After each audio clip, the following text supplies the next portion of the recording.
topics and opinions expressed in the following show are solely those of the host and their guests and not those of W4CY Radio, its employees, or affiliates. We make no recommendations or endorsements for radio show programs, services, or products mentioned on air or on our web. No liability, explicit or implied, shall be extended to W4CY Radio or its employees or affiliates. Any questions or comments should be directed to those show hosts. Thank you for choosing W4CY Radio.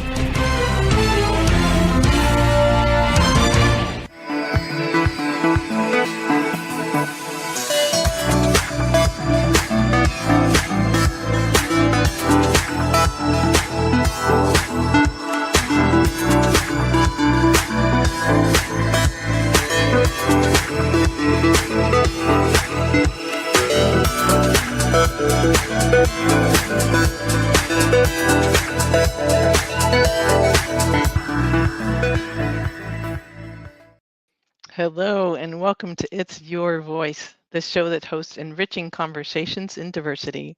My name is Bahia Yaksan. I'm delighted to be your host.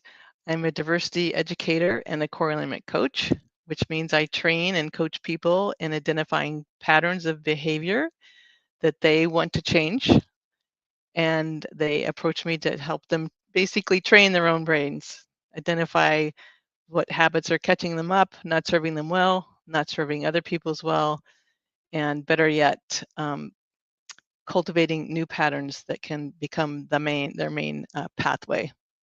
If you're interested in seeing samples of what I coach, like classes I offer, you can go to my website, which is called knowwhatyouwantcoaching.wordpress.com. I have a lovely guest today. I'm so excited. I recently met her, Fairuze Ahmed Ramirez, and the show is called In Fairuze's Voice, Writing Toward Liberation and Collective Care. Welcome, Fairuze. Thank you so much for being here. Thank you, Bahia. Thank you for this opportunity to talk a little bit about what I do in my classrooms. I appreciate it. Well, I'd like to read your bio and maybe stop and before I finish the whole thing to just get your input on like some of your background, because it's rich, it's fascinating, and I've got to experience one of your workshops, which truly is helps you speak from your heart. So I've really enjoyed it. But I'll just start by going back to the bit I have about your background. And that you're going to reflect some of what we're going to talk about today is you'll be reflecting on this type of workshop that you teach. And I met you at a multicultural conference, the 32nd Multicultural Conference at Sacramento State. Mm-hmm. And you share how your identity and lived experiences inform your commitment to reimagining writing classrooms as liberatory spaces rooted in student voice, inquiry, and collective care. And even though it might be obvious, I just wondered if, is what you mean, and I know it's out there, you didn't make up this word, but how would you describe a liberatory space? Yeah, so I'm drawing on the works of Bell Hooks. But for those who may not know who Bell Hooks is, so liberatory teaching in my first year writing class, or really it can be in any class, it's where I'm not just teaching students like how to follow writing rules. I'm helping them see themselves as thinkers and knowledge makers, right? So instead of centering and focusing on grades or like being grammatically correct in their writing, they're able to document and witness their thoughts through reflective writing, where they house in a portfolio. So they build a portfolio all semester long. And students are able to track on their growth over time, right? Rather than being judged on a single paper. So this shifts like the focus from like, am I good enough, to what am I learning about myself? Like, how does my identity inform what I think about important topics in society, right? So like thinking about, asking this question about what can I use writing for to transform the world around me. And then thinking about really a liberatory classroom to me is thinking about who am I including and excluding. So historically in English classes, we haven't really centered marginalized voices, historically marginalized voices. So really thinking about, including the voices of, for example, Black, Indigenous people of color, LGBTQ, like centering their voices, their stories, and then also students themselves, their stories. So, I want to give them a voice, teach them how to use their voice, assert their voice, while also incorporating other voices who they feel are aligned with their values. So yeah, in a nutshell, that kind of sounds abstract, but I have key assignments throughout the semester where that's essentially what students are doing, using writing as a thinking tool, using it as a tool for asking important problematic questions.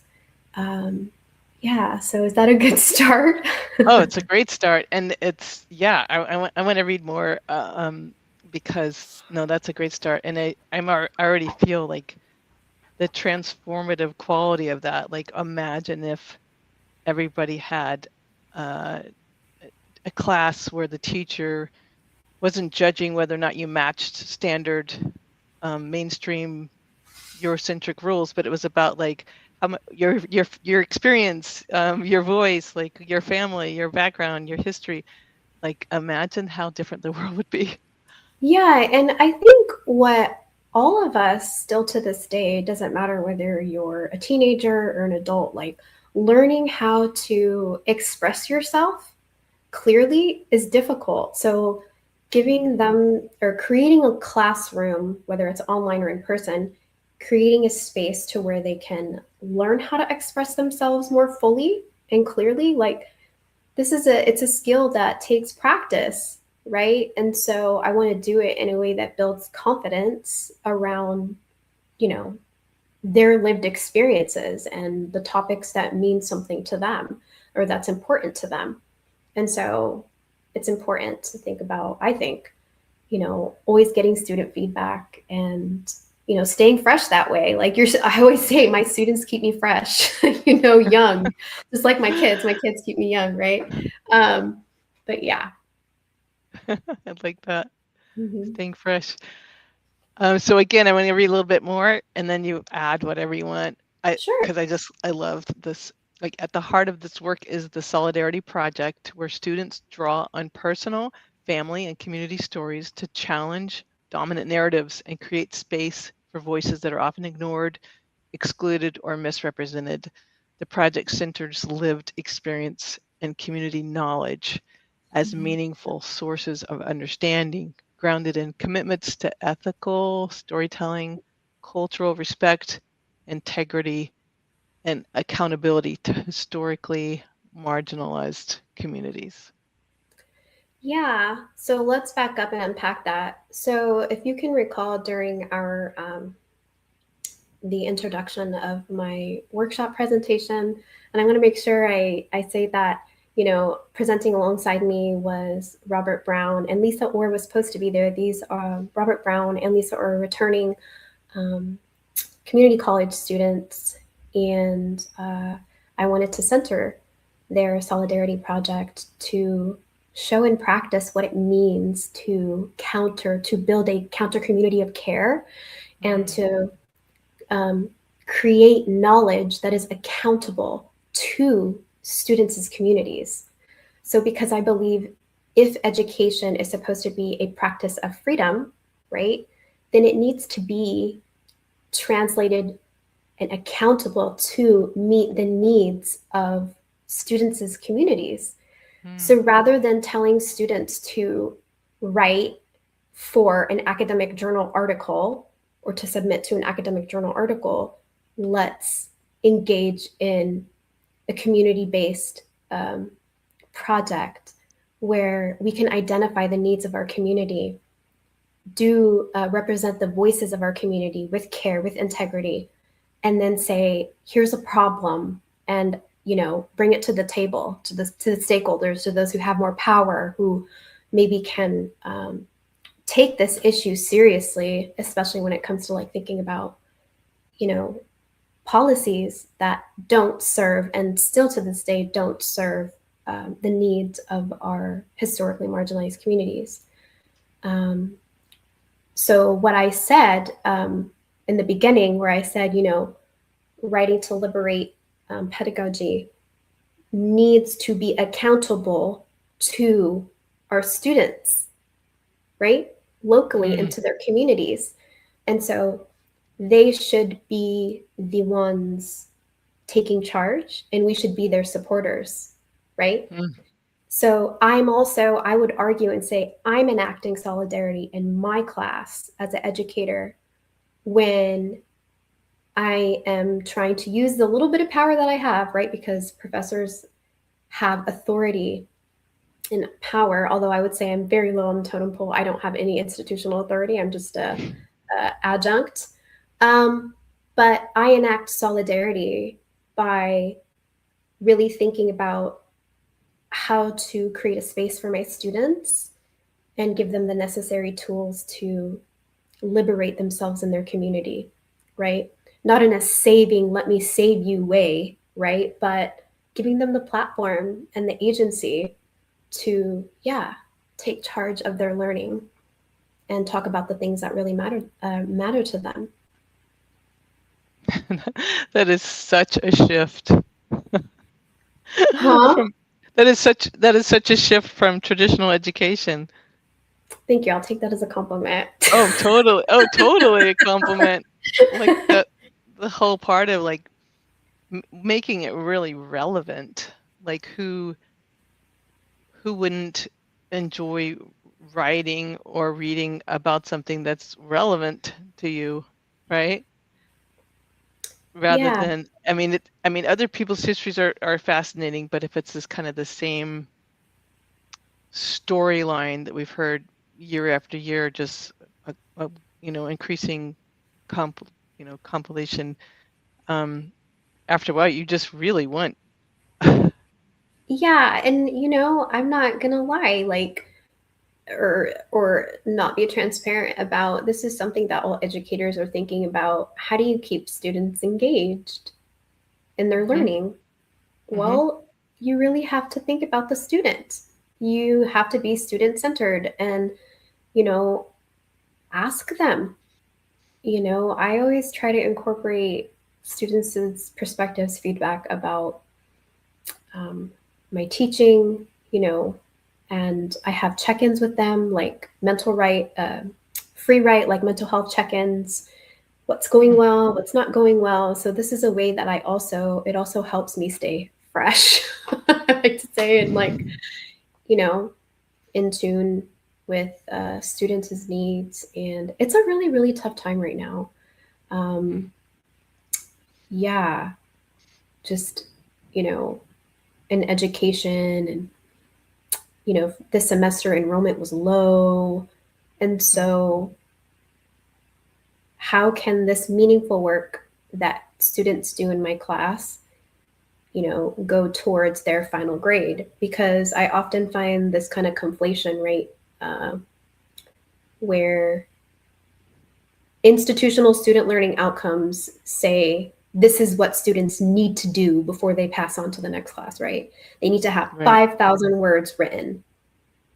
But, I feel like that has to do with like the legacy of like quantification and always valuing numbers over actual meaning making and sense making. And so this is something that I have to grapple with as an educator. I know what I'm doing is important and meaningful, but then again, I also navigate this tension in, higher ed as an institution where, you have to report grades, and, you have to like think, okay, so every piece of writing, it can be scattered in different assignments, should be, it's going over 5,000, right? So this is something that I always have to think about. But I guess for me, like what I do things in small chunks, I scaffold and support students' writing practices and in small chunks. And I always negotiate with them because I do contract grading, portfolio assessment. So they have a contract grading like rubric, and I negotiate it with them throughout the semester. And basically this rubric, grading rubric contract, it corresponds to the portfolio, where I'm going to look at the portfolio at the very end and see how they kind of evolved, bear witness to their thinking and their process and what they learned about themselves. And that's the final. And so long as they do that, they get an A. And so for me, it's a way to not compare students individually, like, or how can I say, pin them against each other, but look at their work individually, right, to see their individualized learning processes, right? And, it's easy to say, or it's how can I say, being transparently, like, you're looking at the quality, right, of their thinking, of the deeper meaning making. So the more deeper I can sense that they're meaning making and, questioning, like, to me, that's great. That's what I want to see, right? I think that's what every educator wants to see. But really, where I grapple with too, it's not just for me, it's for them, right? It's an empowering way for them to assess and keep track of their learning too. So essentially, it's not just for me, but institutionally wise, I have to report, right, grades. Yeah, I can see the, you didn't say dilemma, but I can see you have to work within It's a constraints. dilemma. That's a good word. That's a good word to describe it. It's a dilemma, for sure. And it sounds like what a gift for students to be able to be building a portfolio, cultivating their own critical thinking, and having a chance to write and develop it. Yeah. Did I answer your question about the Solidarity Project? Like, what's the main purpose of it? Oh, just say more. So for the Solidarity Project, really, it's giving students an opportunity to either represent their community, maybe origin story, because my purpose is to give them an opportunity to draw on different kinds of knowledge systems, because historically, the knowledge that's been valued has been very, very Eurocentric, scientific model producing, right? So we have many students who have Indigenous backgrounds and or just, familial stories to tell that, teach wisdom. So can we center wisdom sometimes? You know what I'm saying? Like, moral lessons. So really, it's a way for them to enact solidarity through ethical storytelling. And, as I'm learning liberatory decolonial research methods, I'm trying to teach my students. So, for example, like including the voices of the people who you're trying to help elevate and tell their story, including them a part of the process of like translating, right? And checking and making sure that you're doing it, honoring how they want to be represented, right? So if you're going to be telling, say, for example, a story of somebody from a different community than you, like, how are you including them in that process, and doing it with care? Because historically in academia, it hasn't been that way. It's been very extractive, where I'm going to study this person because, they're underrepresented, or I'm going to try to represent their voice because they're underrepresented, but I'm not going to include them in the process of, how essentially I'm going to be telling their story. And basically, academics build their career this way. And I'm an academic, so it's like I'm straddling this point in my academic journey where I'm like, I do not want to do this. I will not do this. So, I think one way to not do this is you really have to talk a lot about your positionality. I need to talk about me. Like, how does my personal journey in academia inform the topic that I'm going to be talking about. You know, for example, like in my dissertation topic in my EDD program, or for students when they're asking themselves, how does my positionality as, let's say, a heterosexual white male, how does this inform what biases might I have that I'm not aware of, that I need to like really kind of check in and kind of grapple with before I go write this story about this person in this LGBTQ community? Do you get what I'm saying? Like, this is what I mean by doing this with care and with integrity. Feminist reflexive approaches. Oh yeah, thank you. Whoever's listening.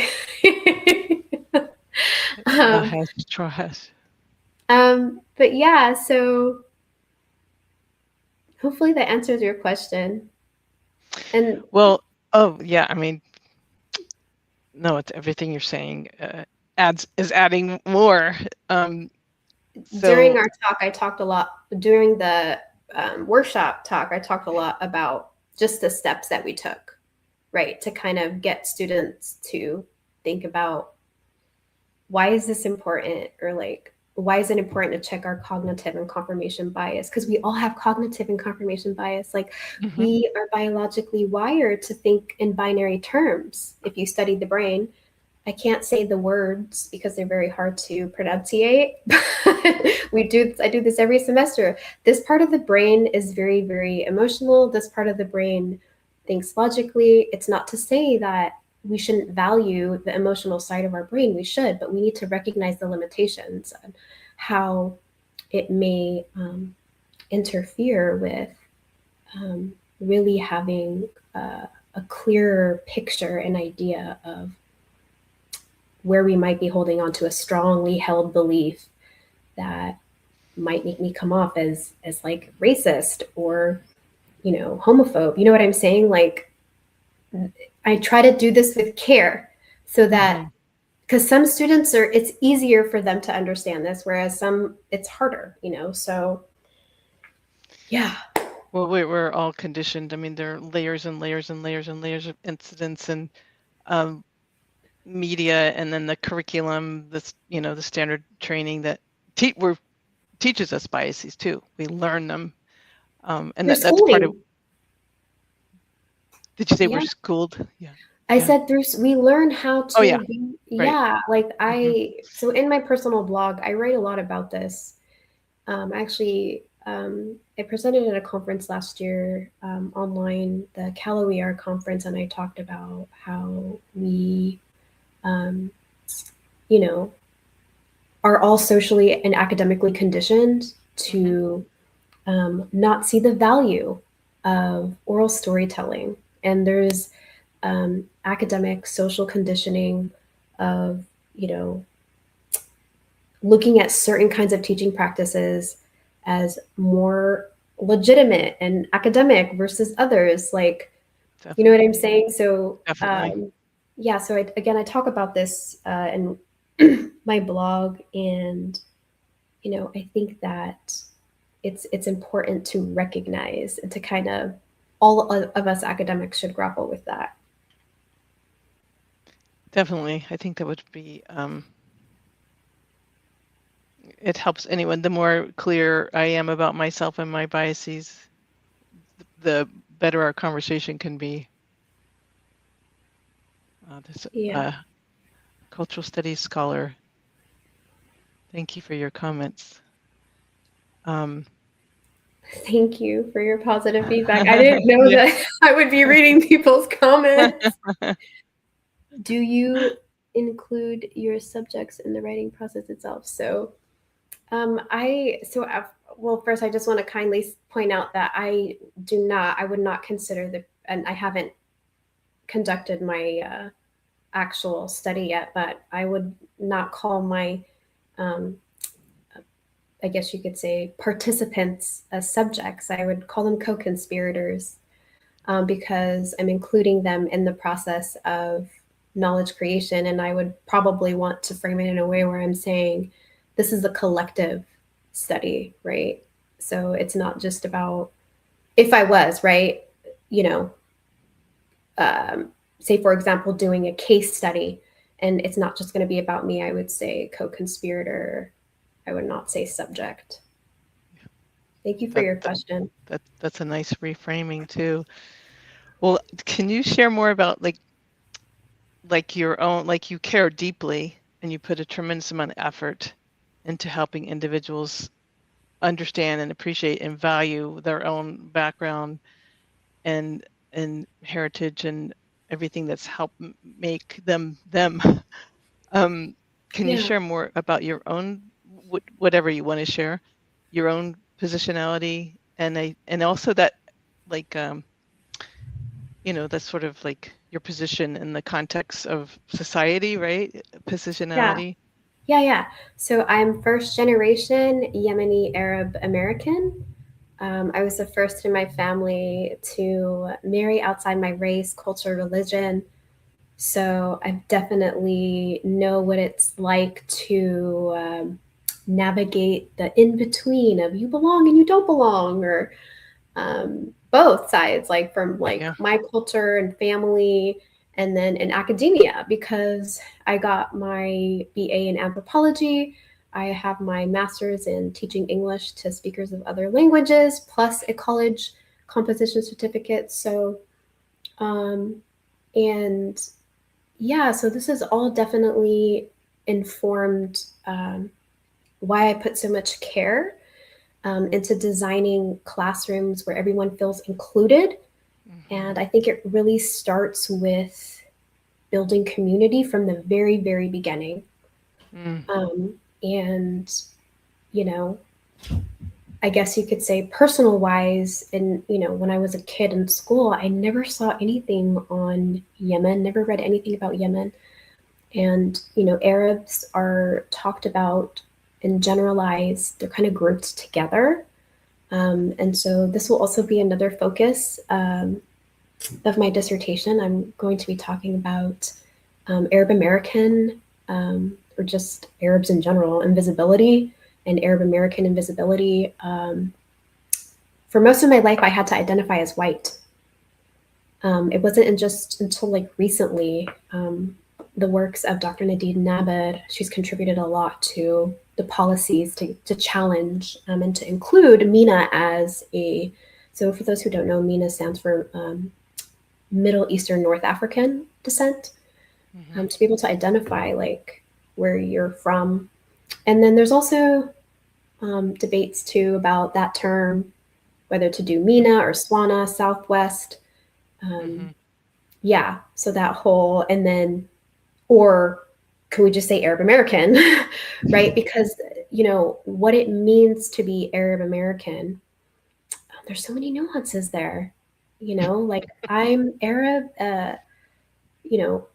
the Middle East is made up of 22 countries, and not all Arabs are Muslim. You have Christian Arabs, you have Arab Jews, Druze. So also there, Druze. Also too, Buddhists, but unfortunately, the media and educational curriculum has not done a good job in telling these stories and representing what it means to be Arab with care or with integrity. It's been so growing up, I was always villainized. I was always compared to Osama bin Laden, right? During post 9/11, it was a really tough time. So, these stories about what it means to be Arab definitely has, influenced how I teach and how I want my students to think about what it means to be you, and not overgeneralize and categorize and group, people together from different communities, group them together. Yeah, I'm also a mother of two. So motherhood, I can't help it. I channel that feminine side of me, the emotional feminine. There's so much shame. We've been historically, and still even today, have been wired to feel shame for being emotional or being feminine and channeling the feminine. And I just want to be clear for anyone listening, you don't have to be female to channel the feminine, you know. My partner, husband, has, you know, is a great example of that. Like, really knows how to embody both the masculine and the feminine and be nurturing and loving. And, you know, we need to talk about that more and be okay with that more, and not ascribing femininity to just exclusive sex by sex, right? Like you're either female, male, and that determines whether you have the ability to embody femininity. Yeah, so I think about this motherhood too. Yeah, like there's also like a way of knowing, honoring this way of knowing. Dr. Nadine Nabad also writes about this and has really pushed for it to be affirmed as, like, you know, radical mothering, you know, that communities who do this, you know, mother each other through all, you know, injustice. You know, this is one way of, you know, building a counter community of care, if that makes sense, right? Yeah. Because when the system is not there for you, you have to be there for yourself, be there for your neighbor, you know, try to, you know, build community. And speaking of that, you know, because my experience in academia has been not the greatest, I've had people who I could rely on or somewhat, I guess you could say, vent to, who've been there to be able to like listen, right? But, you know, it hasn't been rosy. So my way of Rosie. It hasn't been Rosie. Okay. Rosie's my nickname, by the way. I have colleagues who call me Rosie and some who call me Fairuze, but it hasn't been Rosie. So my way of affirming my lived experience has been through writing. And, you know, like I said, I have my blog.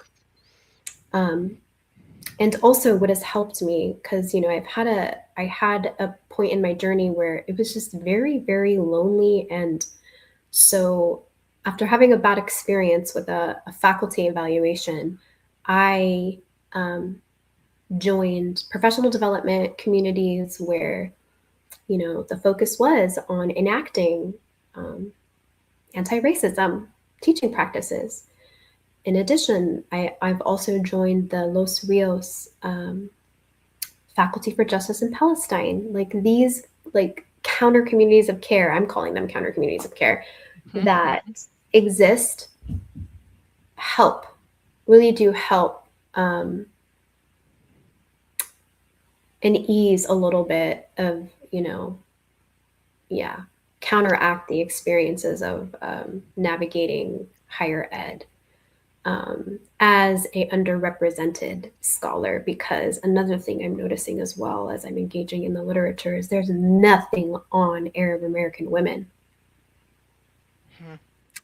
And their teaching practices. There's a lot. Black women have actually helped pave the way. Black poets, scholars have helped pave the way, where they really unapologetically share how identity informs their teaching practice.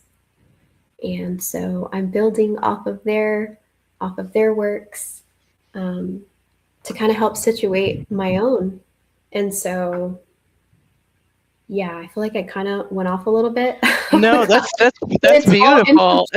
I'm being honest, like that's all my social positionality. Like, you know, I'm such a nerd. I've always loved school since I was a little girl. I've always loved school.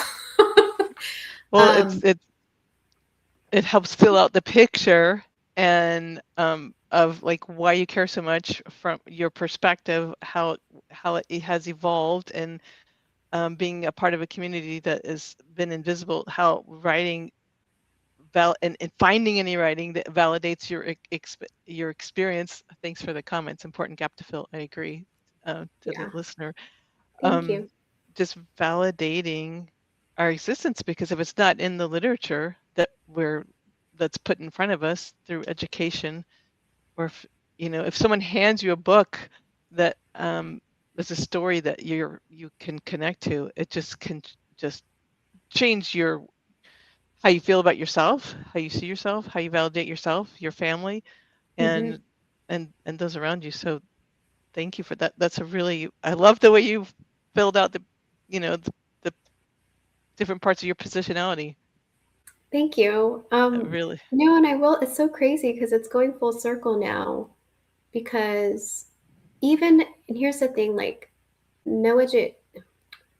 institutional systems of learning or educational systems of learning, like, they're not going to be perfect. They're not perfect, but it's important for practitioners like us and academics like us, like me, to really point out where they're getting it wrong, I think.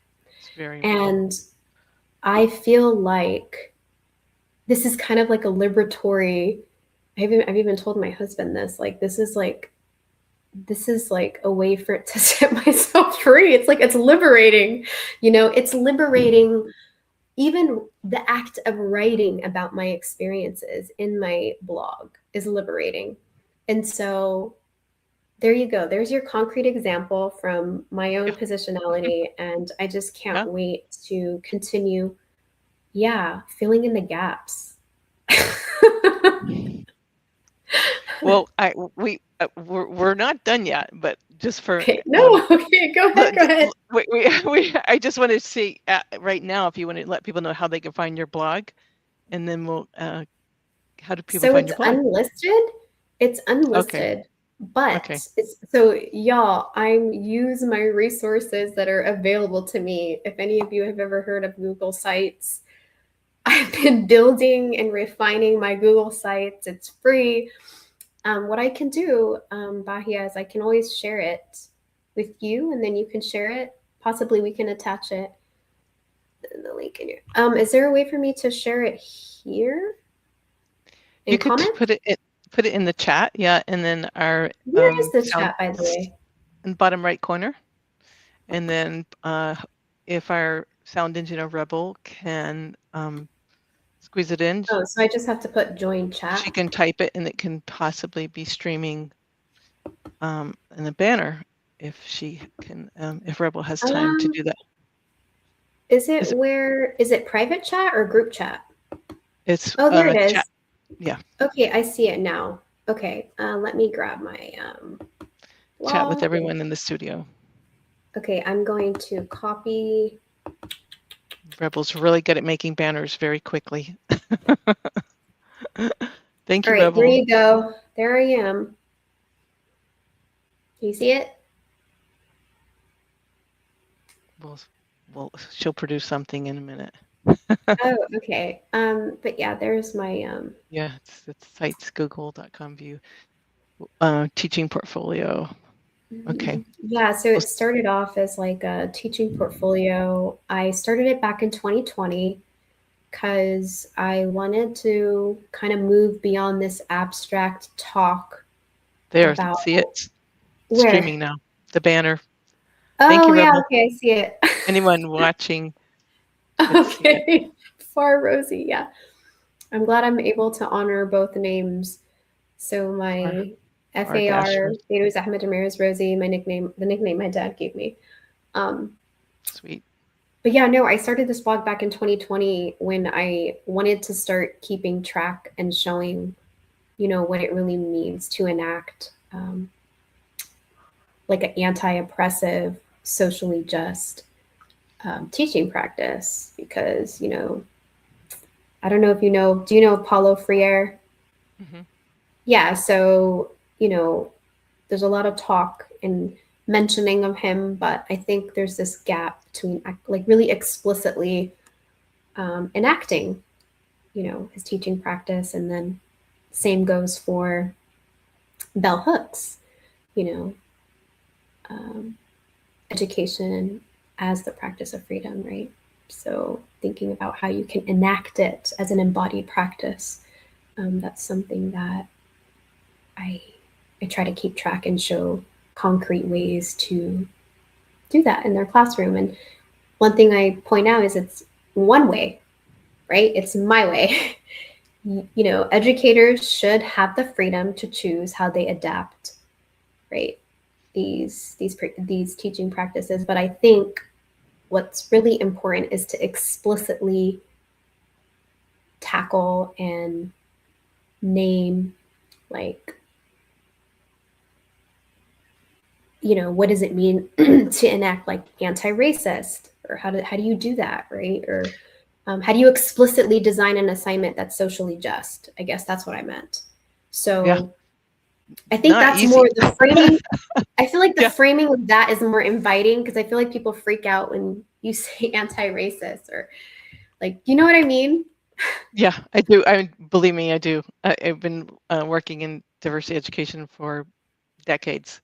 Let me ask you, can you say a little bit more about accountability? I mean, you're talking about accountability. Like, how do you include that For my students, or for like, for your students in how their do I hold writing? students accountable? And the accountability piece that you help them cultivate. So remember in the beginning, I was trying to say something like, okay, I'll give you an example. Let's just start with the broad one. So how higher ed education institutions always have this rhetoric of diversity, equity, inclusion, right? They love to posture these mission statements. But when you look at the curriculum and you look at what's coming out of these institutions, it's not accountable to the students' communities that they're supposed to be serving, or to the students, right? So that's what I meant. So then for me, in my class, let's now narrow it down. The example that I gave was designing assignments where I'm engaging students to think about whose voices are missing, right? Who do we need to include?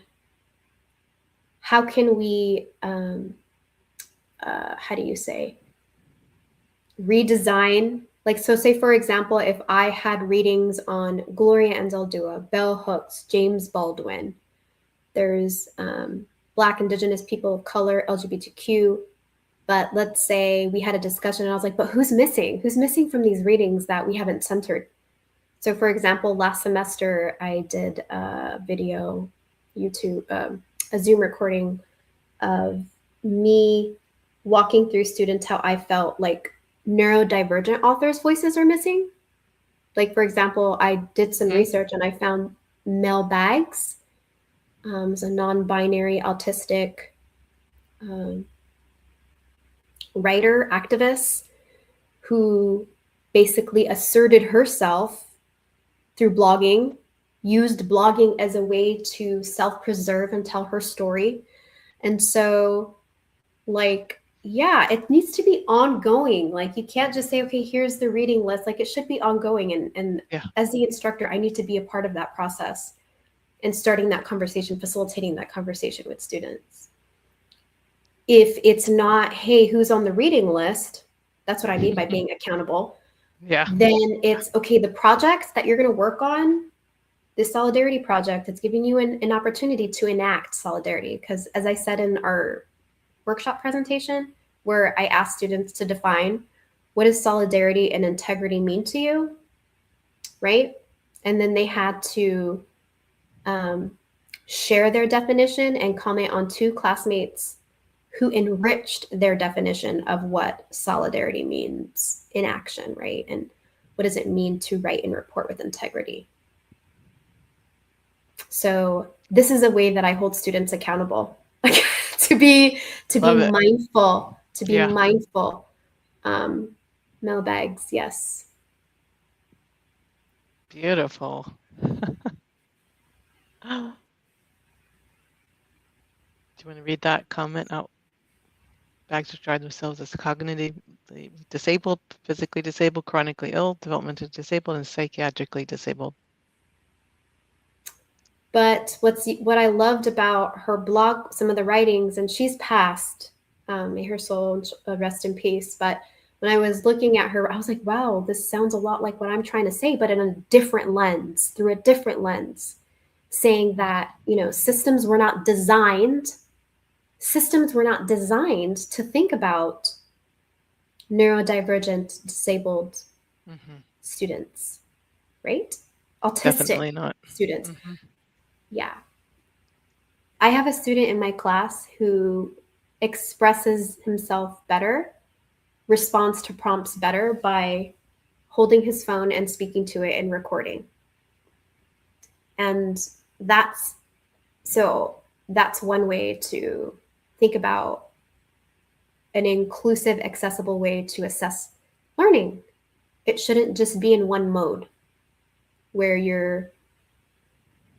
you have to sit and write this down or type this in a 5,000 page essay or a 1,000 page essay, right? Like we should honor the different ways that we can compose and show what we know, whether it's through a podcast, which I have students design can share the Solidarity Project findings in a podcast, or they can do it the traditional way in a narrative reflection, written, right, or typed. I always pronounce this wrong. Zines? I think I say zines. It's zines. You know what a zine is? Nope. Kind of like a collage, like a book collage. Yeah. So thinking about Beautiful. what modes we're using or allowing students to express themselves. I feel like right, we're just starting to understand. Oh, there are multitudes of ways to help people express themselves, or avenues to open. Art. To help for us to learn how people express themselves. Yeah. Art. We just have about 4 minutes left, so I wanted to make sure you get a chance to say your kind of any other message or any kind of closing thought before we need to wrap up tonight. Yeah, I think that we should allow art as a mode of expression to, demonstrate. And what is art, right? Art can be defined also in many ways. Art, like poetry, painting, but we should just allow for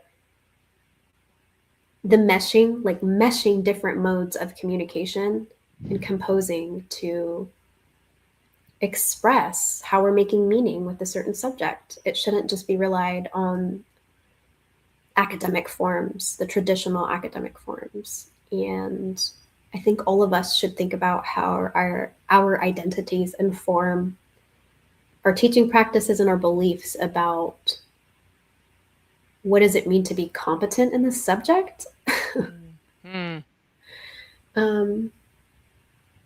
Yeah. Definitely. I don't know if there's anything else. Well, I'm gonna. 3 minutes left here. I wish we could play this at every every institution of education. Thank you so much for just kind of opening avenues and worlds, and just your compassion and care and mindfulness about students and how to learn and how to educate. I mean, clearly you're learning a lot from your students, by asking them to tell you who they are. I see them as knowledge creators. I don't think that you have to be published in an academic journal to be an expert. Students are experts in their own lives. I'm an expert in my own life, and that should be considered legitimate. And I think that's maybe a good way to end. Value the lived experience. Yeah. And I guess that's pretty much it for now. Lived experience. And if listeners want to follow along my journey, feel free to check out my my personal blog. And I just wanted to say, Bahia, it was really nice to see you walk into my workshop presentation. Your smile eased my anxiety that day, because most of my talks have been on Zoom. It's been a while since I did face-to-face presentations. So thanks for coming and showing an interest and allowing me to use your platform to share these topics that are important to me. Oh, they're so important, and I really value your work. Thank you so much. Thanks for your workshop. Thank you for being here today. It's just beautiful what you're offering to the world. I really appreciate it. Mhm. I also want to thank our engineer Rebel and our producer Dean Piper and the listeners and viewers, and everyone tune in next Wednesday at 8 p.m. Eastern Time on Talk4TV or W4CY.com. And may we all continue to have enriching conversations and diversity. Thank you so much.